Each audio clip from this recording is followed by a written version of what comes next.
Students, आज हम लोग डिस्कस करेंगे अपना चैप्टर 9 अर्ली मुगल्स का पार्ट 2। क्या डिस्कस करेंगे? पार्ट 2। पार्ट 2 में देखा था हम लोगों ने पूरा डिटेल में बाबर के बारे में सब कुछ देखा था कि बाबर क्या थे, उन्होंने कौन कौन से कॉन्क्वेस्ट किए, किस तरीके से उन्होंने जर्नी उनकी चली, किस तरीके से उन्होंने कौन कौन से वॉर बैटल्स को लड़ा और अल्टीमेटली 1530 में क्या है, सी में उनकी डेथ हो गई। ओके, इसके बाद क्या है, एक नए रूलर आएंगे, सुल्तान आएंगे और उनके जो सन थे वो थे हुमायूं। कौन थे? हुमायूं। फिर इनका शासन आया किसके बाद? बाबर के बाद। सबसे पहले आप जानो कि इनका टाइम पीरियड क्या है, क्या है इनका टाइम, क्या है, किस किस टाइम पर क्या है इन्होंने शासन किया अपने इंडिया पर। ओके, तो 1530 में इनकी डेथ होती है। 1530 to 1540 एक टाइम पीरियड, ये 2 बार मतलब इनका राज्याभिषेक हुआ था, 2 बार शासन किया था इन्होंने। इसके बाद एक और टाइम पीरियड आता है 1555 to 1556। ठीक है, ये 2 टाइम पीरियड याद रखना है, 30 to 40 और 55 56। किसका टाइम पीरियड है ये? हुमायूं का है। ठीक, तो ये किसके बेटे थे? बाबर के बेटे थे। बाबर के बाद हुमायूं क्या है, शासन में आए। लेकिन मैंने बताया था आपको कि बाबर एक बहुत अच्छे एडमिनिस्ट्रेटर थे, साथ में एक बहुत अच्छे लीडर भी थे। इन्होंने क्या है लगातार 1526, 1527, 1528, 1529 लगातार इन्होंने लड़ाई की और लगातार ये हर बैटल में जीते भी। तो ये दिखाता है कि ये कितने ज़्यादा एक मतलब सुपीरियर टाइप के लीडर थे और उन्होंने क्या है अपनी सारे कॉन्क्वेस्ट को क्या है इन्होंने विन किया था, है ना। इसके बाद क्या है, इनको ज़्यादा टाइम नहीं मिला, इन्होंने एम्पायर तो बहुत बड़ा इस्टेब्लिश कर लिया, सबको को जीत के। बैटल ऑफ क्या है, Khanwa, battle of Panipat, battle of Chanderi, ये सब मैं बता चुकी हूँ पार्ट 1 में, है ना। लेकिन क्या हुआ ना, उनको क्या है उसको इस्टेब्लिश करने का टाइम नहीं मिला। जीत तो लिया इन्होंने बहुत सारा, उसे क्या है कंसोलिडेट नहीं कर पाए और उसके बाद क्या है उनकी डेथ हो गई। ठीक, तो इतना बड़ा एम्पायर को क्या है फिर किसको कंसोलिडेट करना पड़ा? हुमायूं को। इनके साथ क्या है कई सारी प्रॉब्लम्स इन्होंने फेस की।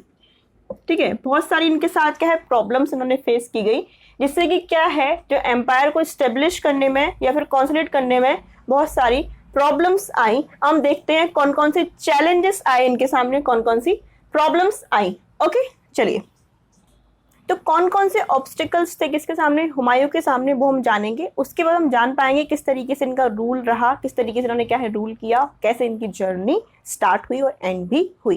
देखो, सबसे पहले क्या है इनके ऊपर ऑब्स्टिकल वो था या फिर जो प्रॉब्लम थी वो थी नोबिलिटी की। जो नोबल्स लोग रहते थे उनके किंगडम्स में या फिर जहाँ पे जो वर्क करते थे अपने डिपार्टमेंट में, जो उनके जो फादर थे बाबर, वो क्या है बहुत रिस्पेक्ट देते थे किसको? नोबल्स को। जितनी भी जो कमांड थी, क्योंकि बहुत सारे इंपॉर्टेंट डिसीजंस किसके द्वारा लिए जाते थे? नोबल्स से पूछ के लिए जाते थे। तो क्या है ना, इनके फादर बहुत ज़्यादा रिस्पेक्ट देते थे नोबल्स को। लेकिन क्या है ना, ये चीज़ किस पे नहीं थी? हुमायूं में नहीं थी।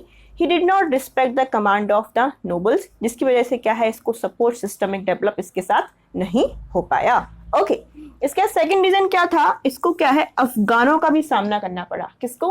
अफगान्स का सामना करना पड़ा। देखो, एक तो ये था अपना इंडिया है, ठीक, उस समय इंडिया का जो ज्योग्राफिकल लोकेशन था वो और ज़्यादा ब्रॉड था, क्योंकि उस समय पाकिस्तान टाइप का कोई एरिया ऐसा बना हुआ नहीं था। ठीक, तो यहाँ से भी अफगान क्या है अटैक कर रहे हैं, यहाँ से भी अफगान अटैक कर रहे हैं। तो इन दोनों का सामना करना पड़ा था किसको?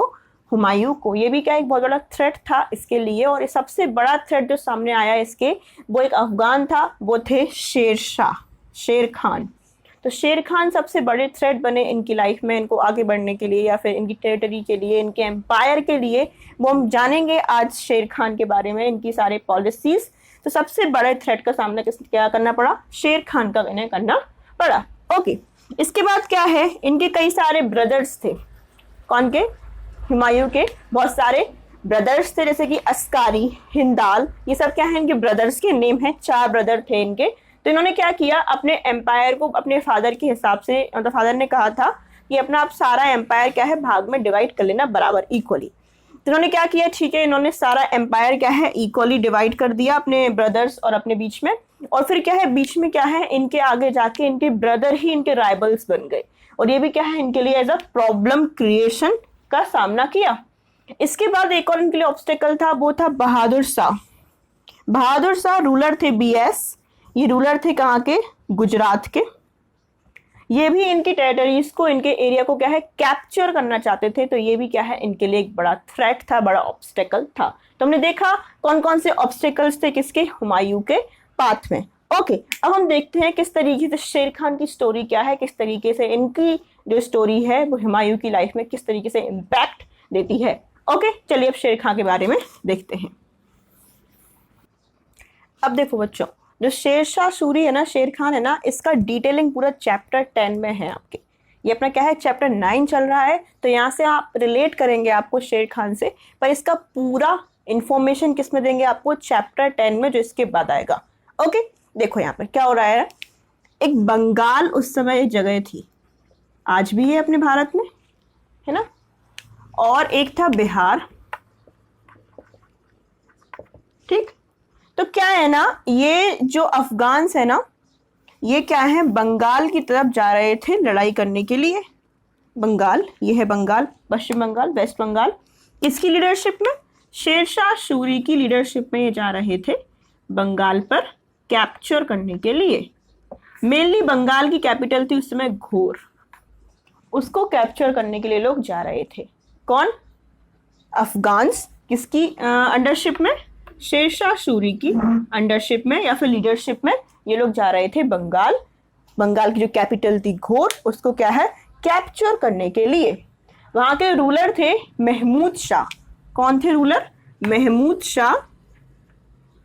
इनको हटाकर ये खुद वहां का कैप्चर करना चाह रहे थे। कौन, अफगान्स। लेकिन क्या है, हुमायूं चाह रहा था कि हमें ये जो बंगाल है वो एरिया मिल जाए।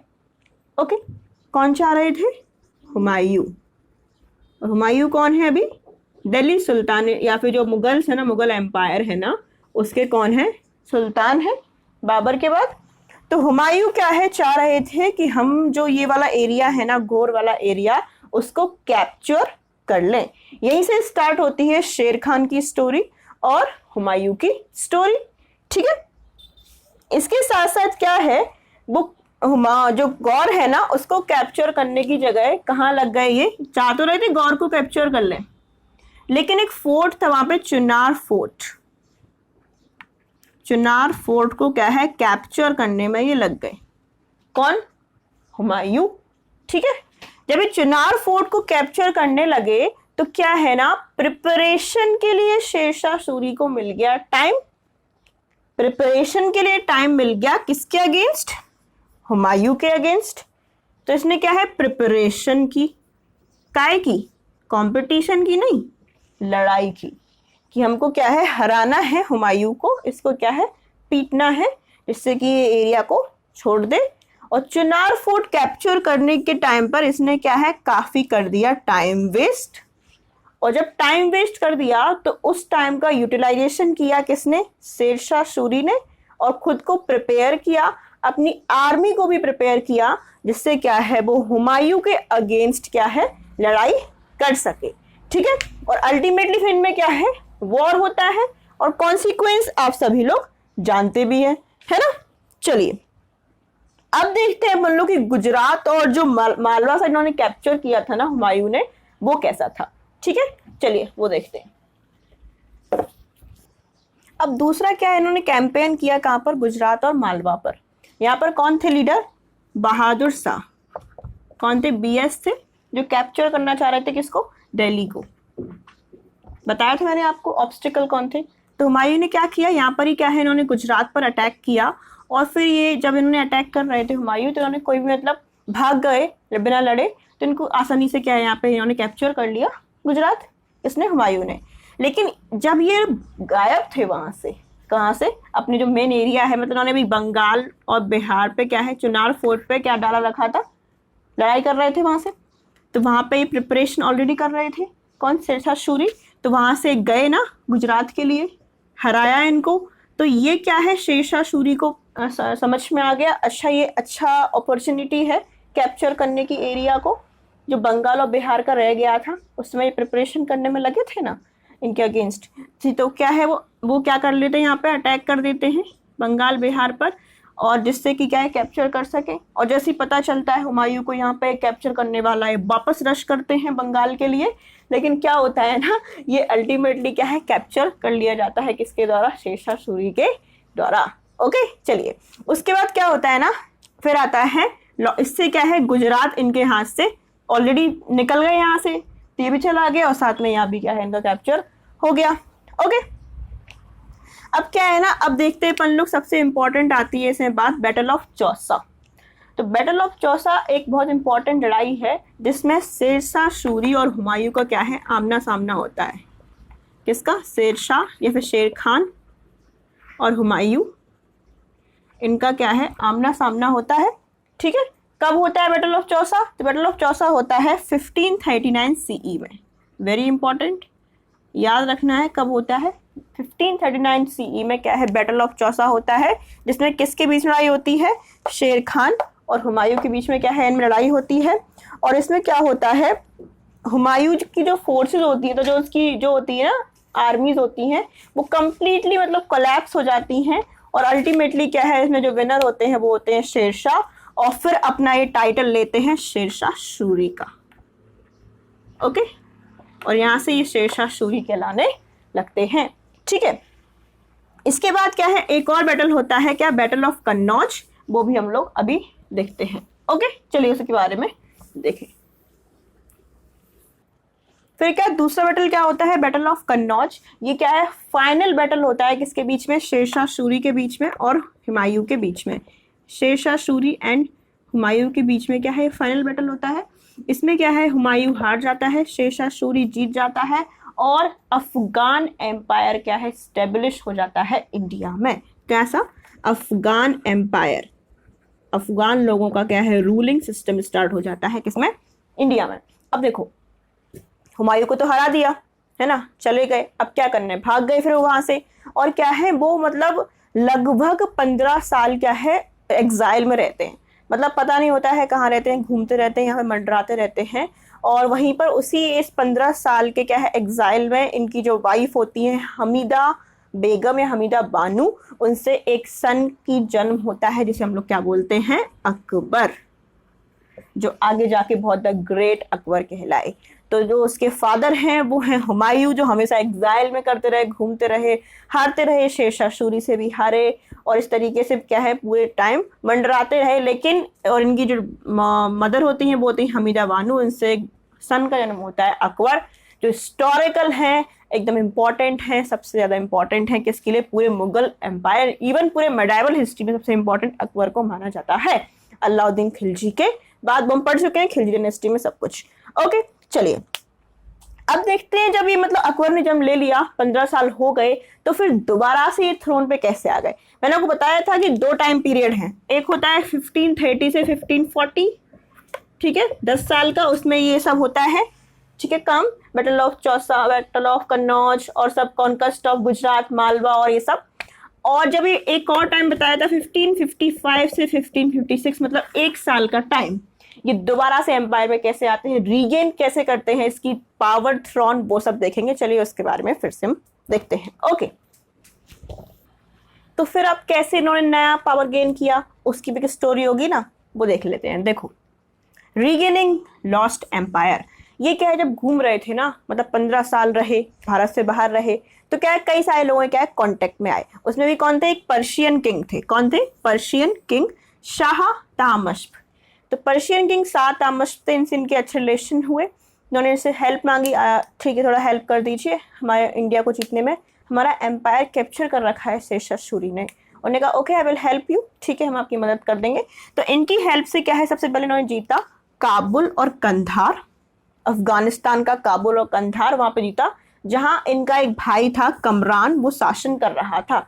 क्योंकि जब एग्जाइल में रहे थे ना पूरे 15 साल के लगभग, तो किसी भी जो 3 उनके भाई थे उन्होंने किसी ने भी इनकी हेल्प नहीं की थी बिल्कुल भी। तो क्या है एक टाइप से रेबल्स में बता दिया आपको, रेबल्स बन गए थे। तो क्या इन्होंने कमरान की पर अटैक किया और यहाँ पे जीत गए। इन्होंने इसको एम्पायर, अफगानिस्तान का जो एरिया था उसे कैप्चर किया, इसको क्या है अंधा कर दिया गया, ब्लाइंड कर दिया गया, इसको मक्का भेज दिया गया। मक्का मदीना सऊदी अरेबिया में एक जगह है, वहां पर इसको भेज दिया गया। ओके, इसके बाद क्या है, शेरशाह सूरी, अब हर कोई ना इमॉर्टल है, सब लोग मॉर्टल हैं। तो 1545 में क्या है, शेरशाह सूरी की क्या है, डेथ हो जाती है।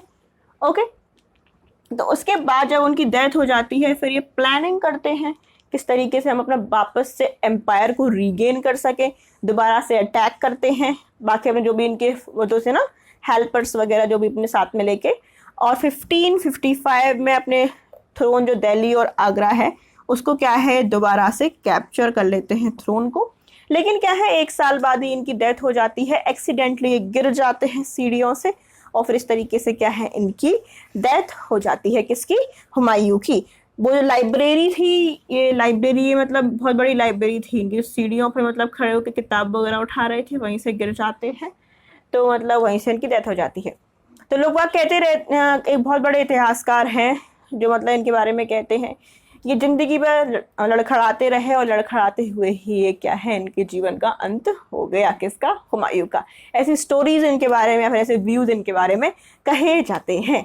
ठीक है, सो ये एक, अगर हुमायूं के अपन रूलर के बारे में बात करें तो हाँ ज़्यादा स्ट्रांग नहीं थे, वीक थे, साथ में कुछ इनके मतलब और मतलब व्यक्तिगत कुछ रीजन्स हैं जिससे कि आगे नहीं बढ़ पाए। साथ में जो शेर खान जैसा अफगान इतना नोबल और मतलब इतना ज़्यादा पावरफुल, उसके आगे नहीं टिक पाए। तो ये सारे क्या है, आपसे कोई पूछे कि what are the characteristics of Humayun जो भी है, तो उसमें आप क्या है ये लिख सकते हैं।